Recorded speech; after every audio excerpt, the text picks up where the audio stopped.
Hello everyone guys, कैसे हैं आप लोग। उम्मीद करता हूं सब बढ़िया होंगे। सो गाइस, इन्वेस्टो प्राइड के एक ब्रांड न्यू वीडियो में आप लोगों का फिर से स्वागत है। इन गाइस, रेगुलर की तरह आज फिर से संडे आ चुका है। एंड आपको पता है कि मैं हर एक संडे को क्या करता हूं गाइस, मैं करने वाला हूं आप लोगों का म्यूचुअल फंड पोर्टफोलियो को रिव्यू। जी हाँ दोस्तों, आपने बिल्कुल सही सुना। मैंने 4 ऐसे म्यूचुअल फंड पोर्टफोलियो को पिक करा है आज के इस वीडियो में रिव्यू करने के लिए, जो कि अपने आप में देखे तो काफी यूनिक है और काफी सही दिखने को मिलता है। लेकिन वहां पे कुछ चेंजेस है जो कि करना पड़ेगा इन्वेस्टर को। तो अगर आपका पोर्टफोलियो पिक हुआ है आज के इस वीडियो में, तो वीडियो देखने के बाद आप अपने पोर्टफोलियो में जाके रिस्पेक्टिव चेंजेस कर सकते हैं। इसके बाद आपका पोर्टफोलियो काफी सॉर्टेड हो जाएगा और लॉन्ग टर्म में आपको काफी अच्छे तरीके से प्रॉफिट बना के दे सकता है। इसके अलावा गाइज, हम लोग 2 पॉइंट पे और बात करेंगे। पहला पॉइंट ये है कि भाई 10 साल में अगर आपको 1 करोड़ रुपए का कॉर्पस बनाना है तो कौन कौन सा फंड होगा डिफरेंट कैटेगरी से, जिसमें जाके आपको इन्वेस्ट करना चाहिए ताकि आप अगले 10 सालों में बना सके 1 करोड़ का कॉर्पस। वहीं गाइज, म्यूचुअल फंड में इन्वेस्ट करके आप बार बार उसको रिव्यू नहीं करना चाहते हैं या फिर बार बार देखना नहीं चाहते, आपके पास टाइम नहीं रहता है, तो मैं आपको बताऊंगा 4 ऐसे म्यूचुअल फंड जिसमें आप इन्वेस्ट करके भूल सकते हैं। यानी कि गाइज, मैं आपको बताऊंगा best for buy and forget category का फंड, जिसमें जाके आप इन्वेस्ट कर सकते हैं अगले 20 से 25 सालों के लिए और काफी अच्छा खासा प्रॉफिट बना सकते हैं। यानी कि इतना पैसा बनेगा जो कि आपके रिक्वायरमेंट के लिए काफी सफिशिएंट होगा गाइस। वहीं गाइस, अगर आप भी चाहते हैं कि मैं आपका म्यूचुअल फंड पोर्टफोलियो को रिव्यू करूं, तो आप अपना mutual fund portfolio comment section में मेंशन कर सकते हैं। आने वाले संडे को या फिर उसके बाद वाले संडे को आपका पोर्टफोलियो भी मैं रिव्यू करके देने वाला हूं गाइस। तो चलिए गाइस, स्टार्ट करते हैं आज का video. But guys, video start करने से पहले फटाफट कर दीजिए इस वीडियो को लाइक। एंड गाइस, आपने चैनल को अभी तक सब्सक्राइब नहीं किया हुआ है देन प्लीज सब्सक्राइब कीजिए चैनल को। साथ के साथ गाइस, नोटिफिकेशन बेल ऑन करके ऑल पे क्लिक कर लीजिएगा ताकि जब भी इस चैनल पे वीडियो लेके आऊंगा सारे ही वीडियो का नोटिफिकेशन आपको मिलता रहेगा। तो गाइस, जैसे मैंने आपको बताया कि भाई आज के इस वीडियो में हम लोग 3 तरीके से बात करने वाले हैं। पहले बात करेंगे आपका म्यूचुअल फंड पोर्टफोलियो रिव्यू का। उसी दौरान हम लोग बात करेंगे कि भाई अगर आपको 1 करोड़ का कॉर्पस बनाना है अगले 10 सालों में, तो कौन कौन सा फंड होगा जिसमें जाके आपको इन्वेस्ट करना चाहिए। लास्टली गाइस, मैं आपको बताऊंगा best for buy and forget mutual fund में, जिसमें आप जाके इन्वेस्ट कर सकते हैं अगले 20 से 25 सालों के लिए। तो चलिए गाइस, सबसे पहले बात कर लेते हैं आपका म्यूचुअल फंड पोर्टफोलियो रिव्यू का। तो गाइस, बात करें म्यूचुअल फंड पोर्टफोलियो रिव्यू का, तो जो पहला पोर्टफोलियो मैंने पिक करा हुआ है वो पोर्टफोलियो है यहाँ पे आपका हुसैन का। और हुसैन का कहना है कि हेलो सर, मेरा नाम हुसैन है। मेरे पोर्टफोलियो में 3 म्यूचुअल फंड स्कीम है। पहला फंड इनके पास SBI large and mid cap fund, second fund इनके पास SBI small cap fund, third fund इनके पास Parag Parikh flexi cap fund. Further इनका कहना है कि भाई मैं SBI large and mid cap fund से एग्जिट करना चाहता हूं और उसके जगह पे एक मिड कैप फंड को ऐड करना चाहता हूं। क्या मुझे इस फंड से एग्जिट करना चाहिए या फिर नहीं? अगर एग्जिट करना चाहिए तो कौन सा मिड कैप कैटेगरी का फंड होगा जिसको मैं ऐड करूं अपने पोर्टफोलियो में। इसके बाद इनका कहना है कि यदि SBI large and mid cap fund को एग्जिट करके मिड कैप फंड को ऐड करता हूं तो मेरा पोर्टफोलियो कैसा रहेगा 15 साल के लिए, कितना रिटर्न एक्सपेक्ट मैं कर सकता हूं इसके साथ। तो गाइस, बात करें हुसैन का पहला फंड का यानी कि SBI large and mid cap fund का, तो ये देखें तो वैसे ठीक फंड है, बहुत खराब नहीं है, तो बहुत तगड़ा भी रिटर्न नहीं आपको दे रहा है, काफी रिजनेबल रिटर्न दे रहा है। तो अगर आपको लगता है कि ये फंड आपके लिए अच्छा रहेगा तो आप कंटिन्यू कर सकते हैं। लेकिन आपने नीचे मेंशन करा हुआ है कि आपको इस फंड से एग्जिट करना है, तो यहाँ पे मेरा क्लियर कट सजेशन ये रहेगा कि अगर आप इस फंड से एग्जिट करना चाहते हैं और मिड कैप कैटेगरी को फंड को ऐड करना चाहते हैं अपने पोर्टफोलियो में, तो यहाँ पे 2 ऑप्शन रहता है। पहला ऑप्शन है आपके लिए Motilal Oswal mid cap fund and दूसरा ऑप्शन मुझे दिख रहा है HDFC mid cap opportunity fund का। तो इन दोनों में से किसी एक फंड के साथ आप जा सकते हैं, काफी अच्छा रहेगा आपके लिए लॉन्ग टर्म के हिसाब से देखते हैं। तो बात करें सेकंड फंड का यानी कि एसबीआई स्मॉल कैप फंड का, तो ये फंड भी देखे तो बहुत अच्छा तरीके से परफॉर्म नहीं कर रहा है लास्ट 1 ईयर में, लास्ट 3 ईयर में। तो यहाँ पे भी मेरा सजेशन यही है कि भाई आपको इस फंड से एग्जिट कर जाना चाहिए और अपने पोर्टफोलियो में ऐड करना चाहिए Nippon India small cap fund को, क्योंकि दोनों ही फंड में सिर्फ और सिर्फ लमसम ही अलाउड है। तो आप एसबीआई स्मॉल कैप फंड से एग्जिट करके अपने पोर्टफोलियो में ऐड कर सकते हैं Nippon India small cap fund को। बात करें इनके पोर्टफोलियो का तीसरा फंड का यानी कि पराग पारिक फ्लेक्सी कैप फंड का, तो ये फंड काफी अच्छा फंड है, कहीं कोई दिक्कत वाली बात नहीं है। बस एक इश्यू है इस फंड के साथ कि भाई इसका फंड साइज 40,000 करोड़ के ऊपर जा चुका है, जो कि आगे चल के प्रॉब्लम क्रिएट कर सकता है। तो इस बात को आपको जरूर ध्यान में रखना चाहिए। इसके अलावा देखें तो मुझे कहीं कोई दिक्कत नहीं लगता है पराग पारिक फ्लेक्सी का फंड के साथ। तो फॉर द टाइम बिंग आप इस फंड के साथ कंटिन्यू कर सकते हैं, लेकिन आगे चल के आपको ध्यान में जरूर रखना है कि भाई इस फंड का फंड साइज काफी ज्यादा हो चुका है। तो हुसैन, ये कुछ चेंजेस है जो कि आपको करना पड़ेगा अपने पोर्टफोलियो में। पहला चेंज ये है कि भाई आपको SBI large and mid cap fund से एग्जिट करके अपने पोर्टफोलियो में ऐड करना है इधर Motilal Oswal mid cap fund को या फिर HDFC mid cap opportunity fund को। इसके अलावा आपको एसबीआई स्मॉल कैप फंड से भी एग्जिट करके अपने पोर्टफोलियो में ऐड करना है Nippon India small cap fund को। तो ये दो चेंजेस है जो कि आपको करना पड़ेगा अपने पोर्टफोलियो में। और आपने फर्दर जो क्वेश्चन पूछा हुआ था कि भाई आपको किस मिड कैप कैटेगरी के फंड के साथ जाना चाहिए, तो उस क्वेश्चन का आंसर मैंने दे दिया है। लास्टली आपने पूछा हुआ है कि भाई इस पोर्टफोलियो से आप कितना रिटर्न एक्सपेक्ट कर सकते हैं लॉन्ग टर्म यानी कि 15 साल में। तो मेरा यहाँ पे ये मानना है कि इस पोर्टफोलियो से आप बड़े आसान तरीके से 15 से 20% के आसपास का रिटर्न एक्सपेक्ट कर सकते हैं लॉन्ग टर्म में यानी कि 15 से 20 सालों में। गाइज मैंने यहाँ पे क्या नोटिस किया है कि हुसैन के पोर्टफोलियो में सिर्फ 3 ही फंड है, जो कि ठीक है, मतलब अच्छा ही है। और गाइज हुसैन को लगता है कि भाई ये अपने पोर्टफोलियो में एक फंड को और ऐड करना चाहते हैं या फिर कर सकते हैं, इनके पास बजट का कोई इशू नहीं है। इन दैट केस मैं आपको सजेस्ट करूंगा कि हुसैन आप अपने पोर्टफोलियो में एक फंड को और ऐड करें, और वो फंड हो सकता है यहाँ पे आपके लिए एसबीआई कॉन्ट्रा फंड। तो गाइज ये तो बात रही हुसैन का पोर्टफोलियो का। अब चलिए गाइज बात कर लेते हैं नेक्स्ट पोर्टफोलियो का। और यहाँ पे देखिए तो एमडी अरशद अली है, इन्होंने अपना पोर्टफोलियो पोस्ट करा हुआ है और इनका कहना है, hello sir, this is Arshad, I am 26 year old, I have started investment from last month only, please review my portfolio and suggest any changes or other funds for 7 year and small cap funds for 10 to 12 year, SIP for every month, I am a moderate risky investor, somewhat aggressive investor। इनके पास जो पहला fund है, जो fund है यहाँ पे आपका HDFC mid cap opportunity fund, जिसमें इन्होंने 3000 पर मंथ के हिसाब से SIP करा हुआ है। सेकंड फंड है इनके पास यहाँ पे क्वांट मिड कैप फंड, जिसमें शुरुआती में इन्होंने 5000 रुपए इन्वेस्ट करा हुआ था, बाद में इन्होंने 3000 पर मंथ के हिसाब से SIP करा हुआ है। बात करें थर्ड फंड का, तो फंड निकल के आता है यहाँ पे आपका Nippon India multi cap fund, जिसमें इन्होंने 3000 पर मंथ के हिसाब से एसआईपी करा हुआ है एंड 5000 का लमसम भी कर रखा है। इसके बाद देखें तो इनके पास है पराग पाड़ी फ्लेक्सी का फंड, फिर है quant small cap fund and lastly है इनके पास यहाँ पे Nippon India small cap fund. And lastly इनका कहना है गाइस कि please take my portfolio into consideration. तो गाइस टेंशन लेने की जरूरत नहीं है, आप सभी का पोर्टफोलियो मैं पिक करता ही हूँ। हाँ, थोड़ा टाइम जरूर लगता है, क्योंकि कई बार क्या होता है ना कि भाई आपका पोर्टफोलियो बाद में आता है, लेकिन किसी और ने पहले ही कमेंट करके रखा होता है, तो उनका पोर्टफोलियो मैं पहले पिक करता हूँ। तो आप सभी को टेंशन लेने की जरूरत नहीं है, आज नहीं तो कल आप सभी का पोर्टफोलियो पिक होगा ही गाइस। तो गाइस सबसे पहले बात करें अरशद का टाइम होराइजन का यानी कि इन्वेस्टमेंट पीरियड का, तो 7 ईयर का निकल के आता है, जो कि मेरे हिसाब से थोड़ा सा कम जरूर दिखने को मिलता है। स्मॉल कैप के लिए ठीक है 10 से 12 साल का, लेकिन बाकी जो फंड है उसके लिए इन्होंने सिर्फ 7 ईयर ही रखा हुआ है, जो कि कम है। तो अरशद मेरा सजेशन यहाँ पे ये रहेगा कि भाई आप इसको भी बढ़ा के 10 से 12 साल कर सकते हैं, ज्यादा बेनिफिशियल रहेगा आपके लिए। बात करेंगे इनके पोर्टफोलियो का पहला फंड का यानी कि एचडीएफसी मिड कैप फंड का, तो ये फंड मुझे काफी अच्छा लगता है, तो अरशद आप इस फंड के साथ कंटिन्यू करके चल सकते हैं। बात करें क्वांट मिड कैप फंड का, तो ये फंड भी देखे तो काफी अच्छा फंड है, काफी अच्छे तरीके से परफॉर्म करा हुआ है एंड आपको आगे चल के भी काफी अच्छा रिटर्न दे सकता है। लेकिन ध्यान रहे ये फंड अपने मिड कैप कैटेगरी में काफी ज्यादा हाई रिस्की फंड है, परफॉर्मेंस वाइज कहीं कोई दिक्कत नहीं है, आगे चल के भी अच्छा परफॉर्म कर सकता है, लेकिन रिस्की ज्यादा है, तो ये बात जरूर ध्यान में आप रखें। सिमिलरली बात करें Nippon India multi cap fund का, तो ये फंड देखिए तो बहुत ही शानदार फंड है अपनी कैटेगरी में, तो मेरा सजेशन तो यहाँ पे ये है कि भाई आप इस फंड के साथ भी कंटिन्यू करके चल सकते हैं। पराग पारिक फ्लेक्सी का फंड भी देखे तो बहुत ही शानदार फंड है, लेकिन आपने ऑलरेडी एक मल्टी कैप फंड रखा हुआ है, तो अलग से एक फ्लेक्सी का फंड ऐड करने की जरूरत नहीं है। आपने पराग पारिक फ्लेक्सी का फंड में जो अमाउंट इन्वेस्ट करा हुआ है 3000 पर मंथ के हिसाब से, इस पैसे को आप ऐड कर सकते हैं Nippon India multi cap fund के साथ ही, वो ज्यादा बेहतर ऑप्शन रहेगा। मतलब फालतू में ज्यादा फंड रखने की जरूरत नहीं है, आप जितना कम से कम फंड रखे उतना बेहतर रहता है। लेकिन ऐसा भी ना हो कि आपके पोर्टफोलियो में सिर्फ एक ही फंड है या फिर 2 ही फंड है, मोटा मोटी 3 से 4 फंड या फिर मैक्सिमम 5 फंड होना चाहिए। तो यहाँ पे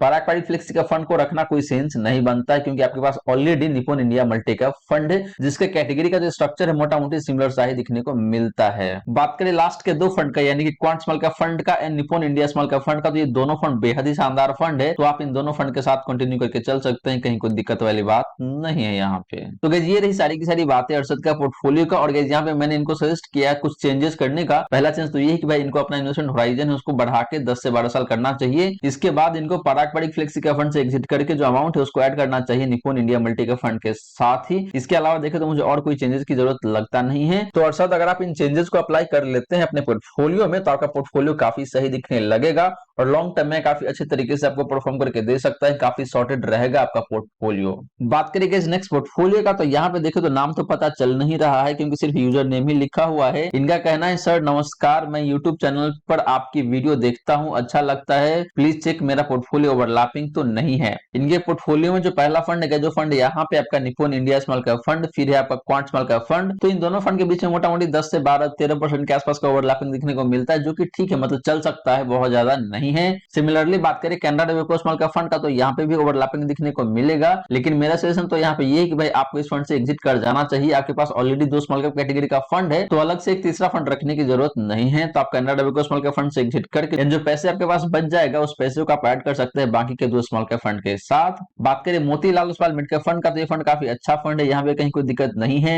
बात करें SBI Magna mid cap fund का, तो ये फंड भी काफी अच्छा फंड है, लेकिन यहाँ पे ओवरलैपिंग दिखने को मिलेगा। मोटा मोटी देखे तो कुछ 12-13% का यहाँ भी ओवरलैपिंग दिखने को मिल जाता है। एचडीएफसी मिड कैप फंड की बात करें तो ये फंड भी काफी अच्छा फंड है और यहाँ पे भी ओवरलैपिंग दिखने को मिलेगा। तो अगेन आपने सेम मिस्टेक यहाँ पे कंटिन्यू करा हुआ है कि भाई आपने अपने पोर्टफोलियो में 3 मिड कैप कैटेगरी को फंड को रखा हुआ है, जो कि बिल्कुल भी जरूरत नहीं है। तो मेरा सजेशन यहाँ पे ये है कि आप SBI Magna mid cap fund से एग्जिट करके जो पैसे बचेगा उसको आप ऐड कर सकते हैं इधर एचडीएफसी मिड कैप फंड के साथ या फिर Motilal Oswal mid cap fund के साथ। वहीं बात करें आपका नेक्स्ट फंड का यानी कि पराग पारिक फ्लेक्सी कैप फंड का, तो ये फंड काफी अच्छा है, तो आप इस फंड के साथ कंटिन्यू करके चल सकते हैं। फिर बात करें एसबीआई कॉन्ट्रा फंड का, तो ये फंड भी देखे तो मुझे काफी सही लगता है, तो आप इस फंड के साथ भी कंटिन्यू करके चल सकते हैं। इसके अलावा आपने इन्वेस्ट करा हुआ है मोतीलाल ओसवाल नेस्डैक 100 फंड में, जो कि बिल्कुल भी जरूरत नहीं है। आप इस फंड से इमीडिएटली एग्जिट कर सकते हैं और जो 500 रुपए बच जाएगा उसको आप ऐड कर सकते हैं इधर पराग पारिक फ्लेक्सी कैप फंड के साथ या फिर आप एसबीआई कॉन्ट्रा फंड के साथ भी ऐड कर सकते हैं, वो ज्यादा बेहतर ऑप्शन रहेगा आपके लिए। आपने फर्दर मेंशन करा हुआ है कि भाई सभी एसआईपी डायरेक्ट ग्रोथ प्लान है और 20 साल के लिए आप इन्वेस्ट करना चाहते हैं या फिर कर रहे हैं इन सारे ही फंड में, तो जो जो चेंजेस मैंने आपको यहाँ पे सजेस्ट किया है वो सारे चेंजेस कर लेंगे तो आपका पोर्टफोलियो काफी अच्छा हो जाएगा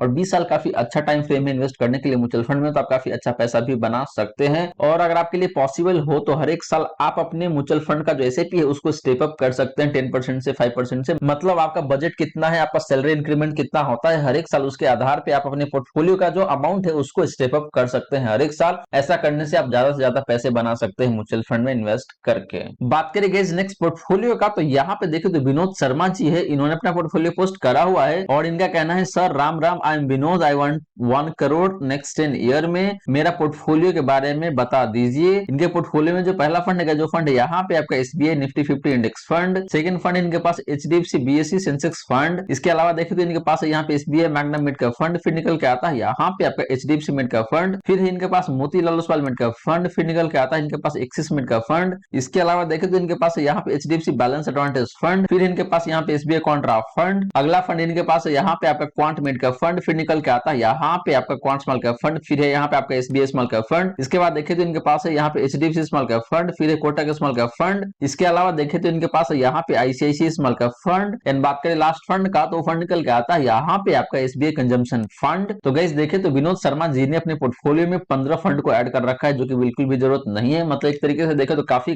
भसड़ सी मच रखा है इनके पोर्टफोलियो में, इतना ज्यादा फंड और एक ही कैटेगरी के मल्टीपल फंड रखना बिल्कुल भी रिक्वायर्ड नहीं होता है। तो गाइस पहले बात कर लेते हैं यहाँ पे आपका लार्ज कैप इंडेक्स कैटेगरी का, तो यहाँ पे दो फंड है इनके पास। पहला फंड है आपका एसबीआई निफ्टी 50 इंडेक्स फंड, फिर इनके पास यहाँ पे एचडीएफसी बीएसई सेंसेक्स फंड। तो मेरा सजेशन यहाँ पे ये रहेगा विनोद जी कि आप अपने पोर्टफोलियो से पहला फंड जो है एसबीआई निफ्टी इंडेक्स फंड, इससे आप एग्जिट कर सकते हैं और आप कंटिन्यू कर सकते हैं एचडीएफसी बीएसई सेंसेक्स फंड के साथ। बात करें मिड कैप फंड का, तो इनके पास मिड कैप कैटेगरी से 3 फंड यहाँ पे या फिर 4 फंड कह सकते हैं। पहला fund SBI Magna mid cap fund, फिर एचडीएफसी मिड कैप फंड, फिर Motilal Oswal mid cap fund and lastly इनके पास यहाँ पे एक्सिस मिड कैप फंड। तो मेरा सजेशन यहाँ पे ये रहेगा कि आप बाकी 2 फंड से एग्जिट कर सकते हैं मिड कैप कैटेगरी का और आप कंटिन्यू कर सकते हैं एचडीएफसी मिड कैप फंड के साथ and Motilal Oswal mid cap fund के साथ, यानी कि आपको एग्जिट करना है SBI Magna mid cap fund से and Axis mid cap fund से। बात करें बैलेंस एडवांटेज फंड का, तो ये बिल्कुल भी रिक्वायर्ड नहीं होता है, बिल्कुल भी जरूरत नहीं होता है। तो मेरा तो यहाँ पे क्लियर कट सजेशन ये है कि भाई आप इस फंड से भी एग्जिट कर सकते हैं। इसके बाद आपके पास है एसबीआई कॉन्ट्रा फंड, तो ये फंड काफी सही है, तो आप इस फंड के साथ कंटिन्यू करके चल सकते हैं। फिर बात करें क्वांट मिड कैप फंड का, तो आप इस फंड से भी एग्जिट कर सकते हैं क्योंकि आपके पास ऑलरेडी 2 मिड कैप कैटेगरी का फंड है ऊपर। इसके अलावा गाइस बात करें स्मॉल कैप फंड का, तो यहाँ पे काफी सारे फंड इनके पास मोटा मोटी 5 फंड है स्मॉल कैप कैटेगरी से या फिर 6 कह लीजिए, 5 ही है शायद, 1 2 3 4 5 ही फंड है। तो आपको 5 में से सिर्फ 2 ही फंड को रखना है अपने पोर्टफोलियो में। तो यहाँ पे पहला ऑप्शन रहेगा आपके लिए quant small cap fund and दूसरा ऑप्शन रहेगा आपके लिए यहाँ पे एचडीएफसी स्मॉल कैप फंड, यानी कि 3 फंड से आपको एग्जिट करना है और 2 फंड कंटिन्यू करना है। पहला फंड रहेगा quant small cap fund and दूसरा फंड रहेगा आपके लिए एचडीएफसी स्मॉल कैप फंड के। एंड लास्टली आपने अपने पोर्टफोलियो में ऐड करा हुआ है एसबीआई कंजम्पशन फंड को, जो कि एक सेक्टोरल फंड है, तो ये काफी हाई रिस्क फंड होता है। तो अगर चाहे तो आप इस फंड के साथ कंटिन्यू भी कर सकते हैं, लेकिन ध्यान रहे कि ये फंड ऐसा है कि कभी कभी आपको काफी ज्यादा लॉस भी दे सकता है और कभी कभी आपको ज्यादा अच्छा प्रॉफिट भी बना के दे सकता है। तो depending on your risk profile आप कंटिन्यू कर सकते हैं या फिर एग्जिट कर सकते हैं। तो गाइस ये रही बात आपका म्यूचुअल फंड पोर्टफोलियो रिव्यू का। अब चलिए गाइस बात कर लेते हैं कि भाई अगर आपको लॉन्ग टर्म के लिए इन्वेस्ट करना है और बाय एंड फॉरगेट टाइप के फंड में इन्वेस्ट करना है, तो 4 फंड कौन सा होगा जिसमें आप इन्वेस्ट करके भूल सकते हैं। लेकिन गाइस वीडियो में आगे बढ़ने से पहले आपने वीडियो को अभी तक लाइक नहीं किया हुआ है देन प्लीज वीडियो को लाइक करें। गाइस कंटेंट बनाने में काफी मेहनत लगता है, काफी टाइम इन्वेस्ट होता है, तो प्लीज वीडियो को लाइक करके अप्रिशिएट करें। एंड आपने चैनल को अभी तक सब्सक्राइब नहीं किया हुआ है देन प्लीज सब्सक्राइब कीजिए चैनल को। साथ के साथ गाइस नोटिफिकेशन बेल ऑन करके ऑल पे क्लिक कर लीजिएगा ताकि जब भी इस चैनल वीडियो लेके आऊंगा सारे ही वीडियो का नोटिफिकेशन आपको मिलता रहेगा। तो चलिए गाइस बात कर लेते हैं best for buy and forget mutual fund के बारे में। तो गाइस बात करें best for buy and forget mutual fund for SIP, तो गाइस यहाँ पे हम लोग दो तरीके से बात करेंगे। पहले बात करेंगे आपका एसआईपी रिटर्न का,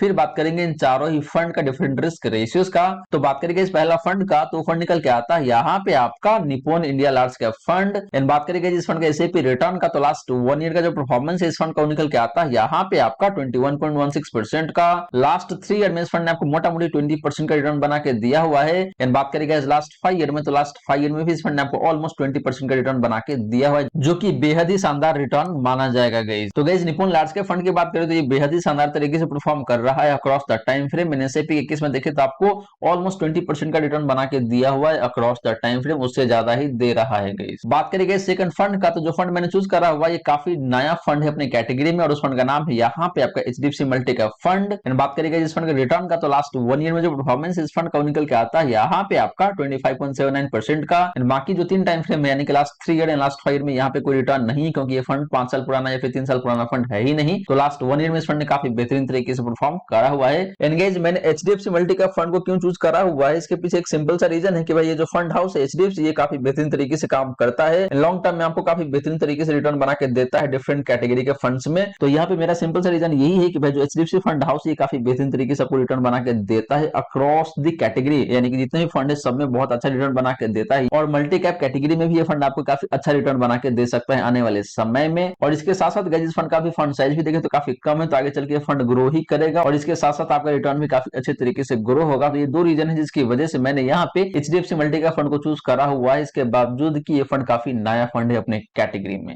लास्ट 1 ईयर में इसका परफॉर्मेंस आपने देख ही लिया, ऑलमोस्ट 26% का रिटर्न बना के दिया हुआ है, जो कि काफी अच्छा रिटर्न है गाइस। बात करेंगे इस नेक्स्ट फंड का, तो फंड निकल के आता है यहाँ पे आपका Motilal Oswal mid cap fund. इन बात करेंगे इस फंड का लास्ट 1 ईयर का परफॉर्मेंस का, तो निकल के आता है यहाँ पे आपका 30.32% का। लास्ट 3 ईयर में इस फंड ने आपको 27.35% का रिटर्न बना के दिया हुआ है। एंड बात करेंगे लास्ट 5 ईयर का, तो यहाँ पे इस फंड ने आपको ऑलमोस्ट 27% का परफॉर्मेंस दिया हुआ है। तो guys Motilal Oswal mid cap fund का ही परफॉर्मेंस देखे तो अक्रॉस द टाइम फ्रेम काफी शानदार दिखने को मिलता है। एंड बात करेंगे लास्ट फंड का, तो जो फंड मैंने चूज करा हुआ है वो फंड है यहाँ पे आपका HDFC small cap fund. And बात करेंगे इस फंड का लास्ट 1 ईयर का परफॉर्मेंस का, तो निकल के आता है यहाँ पे आपका 38.12% का। पिछले 3 सालों में भी देखे तो इस फंड ने आपको काफी बेहतरीन तरीके से परफॉर्म करके दिया हुआ है ऑलमोस्ट 30% का। एंड बात करेंगे पिछले 5 सालों का, तो यहाँ पे भी रिटर्न काफी शानदार देखने को मिल जाता है ऑलमोस्ट 30% का। तो एचडीएफसी स्मॉल कैप फंड का return across the time frame बेहद ही शानदार है एंड आपको 30% से ऊपर का ही रिटर्न बना के दिया हुआ है, जो कि काफी अच्छा रिटर्न माना जाएगा गाइस। तो गाइस ये रही बात आपका इन चारों ही फंड का एसआईपी रिटर्न का, और गाइस चारों ही फंड बहुत ही अच्छे तरीके से परफॉर्म कर रहा है अक्रॉस द टाइम फ्रेम। बस यहाँ पे एचडीएफसी मल्टी कैप फंड ये फंड रिलेटिवली काफी नया फंड है, लेकिन परफॉर्मेंस काफी शानदार है एंड फंड हाउस भी देखे तो काफी बेहतरीन है एंड आगे चल के ये फंड आपको काफी अच्छे तरीके से परफॉर्म करके दे सकता है, ऐसा मेरा मानना है गाइस। बात करेंगे रिस्क रेशियोज का, तो पहले बात कर लेते हैं Nippon India large cap fund का स्टैंडर्ड डेविएशन का, तो निकल के आता है यहाँ पे आपका 15.03 का। बात करेंगे इस फंड का शार्प रेशियो का, तो निकल के आता है यहाँ पे आपका 1.27 का। एंड बात करेंगे इस फंड का अल्फा का, तो निकल के आता है यहाँ पे आपका 6.56% का। तो guys Nippon large cap fund का रिस्क रेशियोज काफी बेहतरीन दिखने को मिल रहा है, वो चाहे बात करें स्टैंडर्ड डेविएशन का या फिर शार्प रेशियो का या फिर अल्फा का। बात करें guys HDFC multi cap fund का रिस्क रेशियोज का, तो गाइस यहाँ पे कोई डेटा नहीं है, क्योंकि क्या होता है ना कि जो रिस्क रेशियोज है वो आपके पिछले 3 साल का डेटा है उसके बेसिस पे कैलकुलेट किया जाता है। तो ये फंड अभी तो 1 ही साल पुराना फंड है, इसलिए यहाँ पे आपको कोई डेटा दिखने को नहीं मिलता है। वहीं बात करें guys Motilal Oswal mid cap fund का रिस्क रेशियोज का, तो पहले बात कर लेते हैं यहाँ पे स्टैंडर्ड डेविएशन का, तो निकल के आता है यहाँ पे आपका 15.84 का। बात करें इस फंड का शार्प रेशियो का, तो काफी अच्छा देखने को मिल जाता है 1.54 का। एंड बात करें अल्फा का, तो ये भी काफी बेहतरीन देखने को मिल जाता है ऑलमोस्ट 6% का। तो Motilal Oswal mid cap fund का भी रिस्क रेशियोज की बात करें तो काफी शानदार देखने को मिल जाता है, वो चाहे बात करें स्टैंडर्ड डेविएशन का या फिर शार्प रेशियो का या फिर अल्फा का। लास्टली बात करें एचडीएफसी स्मॉल कैप फंड का रिस्क रेशियोज का, तो पहले बात कर लेते हैं यहाँ पे आपका स्टैंडर्ड डेविएशन का, तो निकल के आता है यहाँ पे आपका 16.08 का। बात करेंगे जिस फंड का साफ रेशियो का, तो काफी बेहतरीन देखने को मिल जाता है 1.73 का। एंड बात करेंगे जिस फंड का अल्फा का, तो निकल के आता है यहाँ पे आपका मोटा मोटी 6 से 6.5% का, जो कि अगेन काफी शानदार माना जाएगा गाइस। तो गाइस ये रही बात आपको इन चारों फंड का एसआईपी रिटर्न्स का एंड डिफरेंट रिस्क रेशियोज का। एंड यहाँ पे देखते तो मुझे ओवरऑल ये चारों फंड बेहद ही शानदार देखने को मिलता है दोनों ही केस में, चाहे बात करें आप एसआईपी रिटर्न का या फिर डिफरेंट रिस्क रेशियोज का। तो गाइस आप इन चारों फंड में जाके इन्वेस्ट कर सकते हैं और काफी लॉन्ग टर्म के लिए इन्वेस्ट कर सकते हैं, और आप इन्वेस्ट करके भूल भी सकते हैं। भूलने का मतलब यहाँ पे ये नहीं है गाइस कि आप इन्वेस्ट करके बिल्कुल ही सो जाएंगे, आपको टाइम टाइम पे रिव्यू जरूर करना पड़ेगा। मतलब 2 साल में 3 साल में आप रिव्यू करते रहेंगे तो आपको काफी अच्छे तरीके से प्रॉफिट बन के आ सकता है। कई बार क्या होता है कि भाई आज फंड अच्छा परफॉर्म कर रहा है, लेकिन कल जाके या फिर 4 साल बाद जाके वो फंड अच्छा परफॉर्म नहीं कर रहा है, तो वहां पे आपको कुछ डिसीजन जरूर लेना पड़ेगा। तो आप बिल्कुल भी सो नहीं सकते इन्वेस्ट करके, आपको टाइम टाइम पे रिव्यू करते रहना पड़ेगा। तो गाइज ये रही सारी की सारी बातें जो हमने किया आज के इस वीडियो में। और गाइज मैंने यहाँ पे आपको 4 म्यूचुअल फंड पोर्टफोलियो रिव्यू करके दिया है, जो कि एसआईपी के लिए काफी शानदार हो सकता है। इसके साथ साथ गाइज मैंने आपको ये भी बताया कि भाई अगर आपको 1 करोड़ का कॉर्पस बनाना है तो कौन कौन सा फंड होगा डिफरेंट कैटेगरी से, जिसमें जाके आपको इन्वेस्ट करना चाहिए अगले 10 सालों के लिए। तो आप बड़े ही आसान तरीके से बना सकते हैं 1 करोड़ का कॉर्पस। लास्टली गाइज मैंने आपको ये भी बताया कि भाई अगर आप buy and forget mutual fund में इन्वेस्ट करना चाहते हैं तो वो 4 म्यूचुअल फंड कौन सा होगा डिफरेंट कैटेगरी से, जिसमें जाके आपको इन्वेस्ट करना चाहिए अगले 20 से 25 सालों के लिए। आपको बार बार देखने की जरूरत नहीं पड़ेगा, बार बार रिव्यू करने की जरूरत नहीं पड़ेगा। हाँ रिव्यू करना पड़ेगा, लेकिन एक सर्टेन पीरियड के बाद रिव्यू करना पड़ेगा उन सारे ही फंड्स को। तो गाइज आशा करता हूं जितनी भी बातें मैंने बताने की कोशिश किया है, सारी की सारी बातें आपको समझ में आ गया होगा।